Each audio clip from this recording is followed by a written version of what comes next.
Baruch, good morning, everyone. We turn back to some of the letters.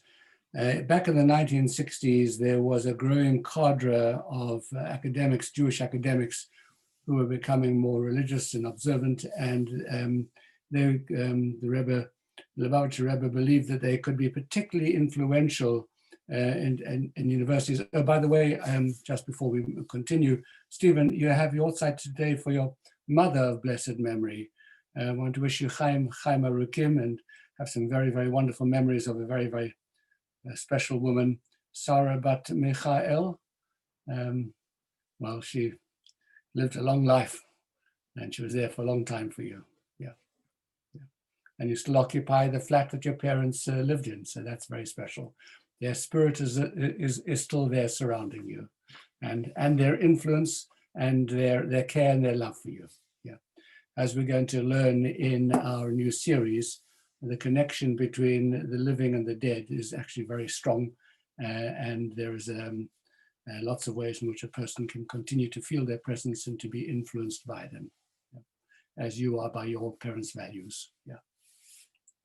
So to come back to this letter, here is an academic who's been on an American campus who's deserted his post.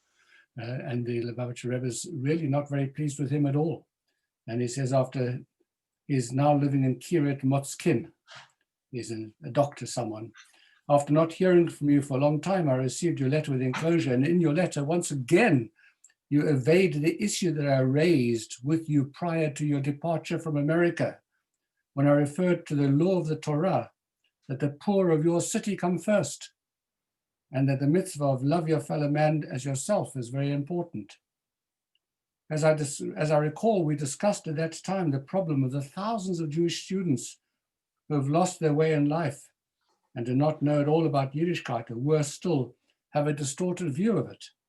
At the same time, those who are actually engaged in trying to offer them direction and guidance are very few in number. And particularly those who can do it most effectively, namely those who actually themselves inhabit the academic world and therefore are part of the same milieu.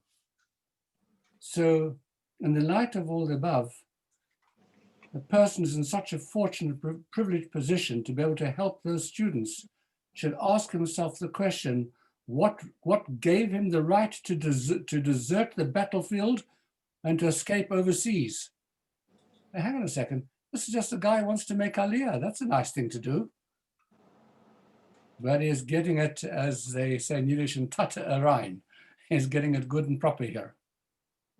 I recall during our conversation that one of the reasons why you wanted to make Aliyah was because of the atomic bomb. This was the time in America where there was a great fear that they were going to be bombed, atomic bomb, etc. And I immediately replied that any such thought can in no way justify the abandonment of 6 million Jews in America.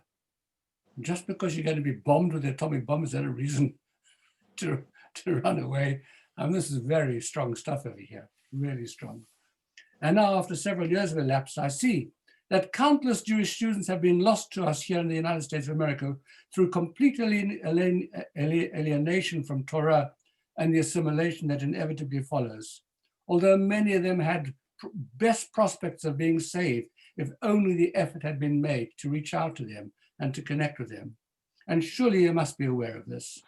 On the other hand, I must regretfully point out that I do not know of a single instance where, thanks to your intervention, a person in Eretz Yisrael was guided to Torah and mitzvot.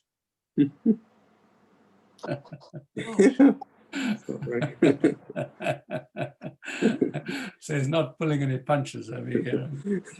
Needless to say, all the above has not been written in order to make you feel bad. Ha, ha, ha, ha. What else is it going to feel after getting this? But it may be worth in regard to the future, because I believe to rectify the past, to some degree at least, you ought to use the fullest extent of your influence upon those of your colleagues in the USA you've left behind, or for that matter, anyone similarly situated in other countries, to impress upon them that on no account must they abandon the battlefront of saving Jews from assimilation, particularly the younger generation. Indeed, you ought to shout this from the rooftops so as to prevent would-be deserters from abandoning their positions. I rest my case. That's a very, very strong letter indeed. That is why, you know, they say if you are a Lubavitcher and you are in a job, you've got a job for life, you know, in Shlichut. You're never going to be allowed to leave. Yeah, you're stuck there forever. And have no right to walk away from the battlefront. Who gives you the right to walk away from 6 million American Jews just because an atomic bomb is going to fall in your head? Isn't that a classic line? I love it. Okay, Kol Yisrael. I think Stephen Tully should come back. Pardon? Stephen Tully, it's a call for them to come back. Absolutely, absolutely. How can we do without them? Stephen, are you going to join Kol Yisrael? Shall I do that? Yes. Kol Yisrael yesh lechem chelek le'olam haba shneimar va'amei kulan tzadikim le'olam yirshu oretz neitzo matzo al maaseh yadai lehispoeh. Great, thank you. Good morning, onliners. And Stephen, very special for me to be standing in the shul on your mum's yard side as your parents. Thank you. Yeah, I'm glad to see. They're part of the foundation. Stephen, wishing you long life. Thank you very much. Wish you long life. Thank you. And Deborah, great to have you back on screen again. How lovely to see you. Okay, Michael, you been waiting for this abridged version. Okay, let's start with Baruch She'amar. Once again, page numbers in the art scroll.